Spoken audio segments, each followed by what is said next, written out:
बहुत प्राचीन समय की बात है, जब संसार की गति आज जैसी तेज नहीं थी। उस समय जीवन को घड़ी नहीं, धर्म चलाता था। मनुष्य से अधिक पशु पक्षी प्रकृति के निकट थे और वन केवल रहने की जगह नहीं, बल्कि साधना और संतुलन के केंद्र हुआ करते थे। हिमालय की तराई में फैला हुआ एक विशाल, पवित्र और शांत वन था, जिसे सभी धर्मवन के नाम से जानते थे। इस वन में पेड़ केवल छाया नहीं देते थे, वे धैर्य सिखाते थे। नदियां केवल जल नहीं बहाती थीं, वे संयम का संदेश देती थीं। यहाँ रहने वाला हर प्राणी जानता था कि जीवन केवल लेने के लिए नहीं, बल्कि देने के लिए है। धर्मवन में एक प्राचीन नियम था कि जो सबसे शक्तिशाली होगा वही सबसे बड़ा रक्षक बनेगा। कोई भी जीव भूखा न मरे, कोई कमजोर उपेक्षित न हो, यही इस वन का मूल धर्म था। वर्षों तक ये नियम पूरी श्रद्धा से निभाया गया और वन में संतुलन बना रहा। धर्मवन का राजा था सिंह, जिसका नाम था विक्रांत। उसका शरीर बलिष्ठ था, दहाड़ में भय था और चाल में आत्मविश्वास। आरंभिक समय में वह वास्तव में धर्मप्रिय था। वह शिकार भी केवल आवश्यकता के अनुसार करता और वृद्ध, बीमार तथा निर्बल प्राणियों की रक्षा करता। वन के सभी जीव उसका सम्मान करते थे। परंतु समय के साथ साथ जब हर सभा में केवल प्रशंसा सुनाई देने लगी, जब हर ओर महाराज महान हैं, महाराज अजय हैं जैसे शब्द गूंजने लगे, तब सिंह के मन में धीरे धीरे एक विचार जन्म लेने लगा। वो ये भूलने लगा कि शक्ति ईश्वर की देन है और ये मानने लगा कि शक्ति ही उसका धर्म है। यही वो क्षण था जब उसके भीतर अहंकार का बीज अंकुरित हुआ। उसी धर्मवन के एक शांत कोने में नदी के पास एक बूढ़ी सफेद गऊ रहती थी। उसका नाम था शांति। उसका शरीर दुर्बल था, चाल धीमी थी, पर आंखों में अजीब सी स्थिरता और शांति थी। वो न किसी सभा में जाती, न किसी से कुछ मांगती।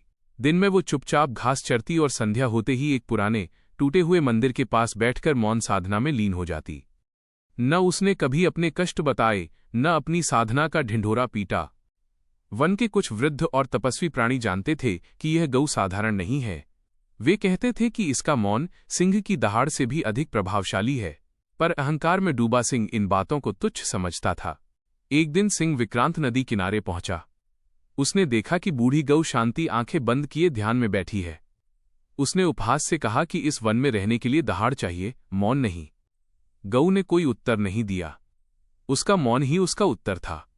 सिंह हंसकर चला गया, पर उसके मन में पहली बार हल्की सी बेचैनी पैदा हुई। उसे आश्चर्य हुआ कि कोई प्राणी उससे भयभीत क्यों नहीं है। कुछ समय बाद धर्मवन में परिवर्तन के संकेत दिखने लगे। वर्षा कम होने लगी, नदी की धारा धीमी हो गई, घास सूखने लगी। वन के प्राणी चिंतित होने लगे। वृद्ध हाथी ने सिंह से विनम्र स्वर में कहा कि जब राजा स्वयं को धर्म से ऊपर समझने लगता है, तब प्रकृति मौन हो जाती है। सिंह ने इसे अपनी शक्ति पर प्रश्न समझा और क्रोधित हो गया। धीरे धीरे सूखा बढ़ने लगा, शिकार कम हो गया, भूख फैलने लगी।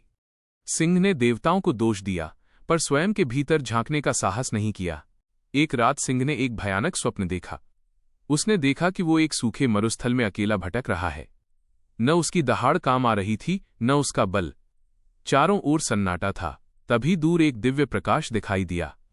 उस प्रकाश के भीतर वही बूढ़ी गऊ शांति शांत भाव से बैठी थी। सिंह भय और बेचैनी के साथ जाग उठा। अगली सुबह वो पहली बार बिना गर्व के, बिना दहाड़ के धीरे धीरे गऊ के पास पहुंचा। उसने विनम्र स्वर में पूछा कि वो कौन है। गऊ ने आंखें खोलीं और शांत स्वर में कहा कि वो वही है जो बिना बोले सुनती है और बिना मांगे देती है। उसने बताया कि सूखे के समय वो अपने शरीर से निकलने वाले दूध को धरती को अर्पित करती रही, ताकि भूमि में जीवन बना रहे। वो बोली कि शक्ति का उद्देश्य शासन नहीं, सेवा है। यह सुनकर सिंह की आंखों से आंसू बहने लगे।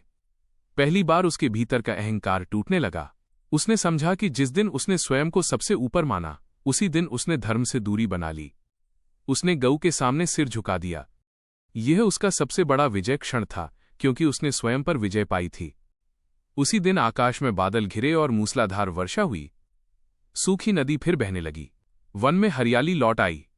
प्राणी आनंदित हो उठे। उसी रात गऊ शांति ने ध्यान में ही अपने प्राण त्याग दिए। उसका चेहरा शांत था, मानो उसका कार्य पूर्ण हो गया हो। इसके बाद सिंह विक्रांत पहले जैसा नहीं रहा। उसने घोषणा की कि आज से राजा पहले सेवक होगा। उसने निर्बलों के लिए आश्रय बनवाए, भूखों के लिए भोजन की व्यवस्था की और स्वयं को धर्म का रक्षक माना, स्वामी नहीं। धर्मवन में फिर संतुलन लौट आया। कहा जाता है कि आज भी जब कोई अहंकार में डूब जाता है, तो धर्मवन की ये कथा स्वयं सुनाई देती है। ये सिखाती है कि मौन सबसे बड़ा उपदेश है, सेवा सबसे बड़ा धर्म है, और जो झुकना सीख लेता है वही ईश्वर के निकट होता है।